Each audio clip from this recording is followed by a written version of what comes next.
Dottor Cottarelli, lei questa sera è a Susegana per presentare il suo ultimo libro, All'inferno e ritorno, per la nostra rinascita sociale ed economica. È veramente possibile, dopo tutto quello che è successo dopo la pandemia, una rinascita sociale di questo paese ed economica?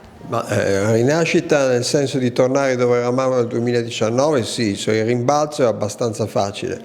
Bisognerebbe tornare a un mondo in realtà dove non eravamo nel 2019, un mondo in cui l'economia italiana è in grado di crescere al 2% l'anno, almeno non lo 0,2% dei 10 anni precedenti al Covid.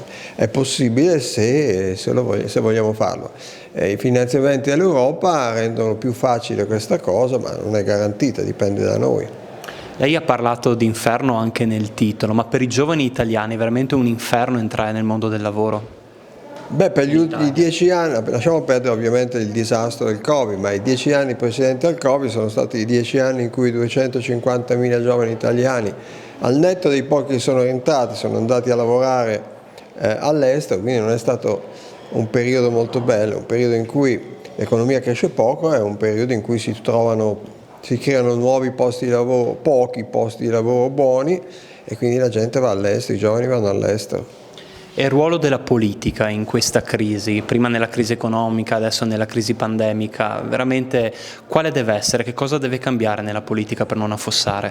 Ma io insomma ho l'abitudine di dire che noi diamo colpa alla politica, però i politici li eleggiamo noi, ecco, quindi se è andato qualcosa di storto è andato di storto nel complesso della società italiana. Perché non lo so, gli ultimi 20 anni sono stati peggiori dal punto di vista economico, dalla storia economica italiana.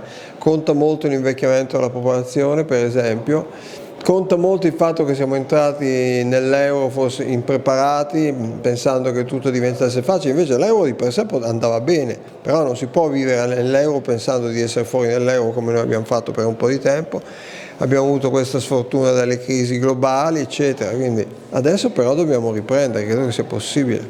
E la luce in fondo al tunnel, lei dove la vede? Da cosa si deve ripartire?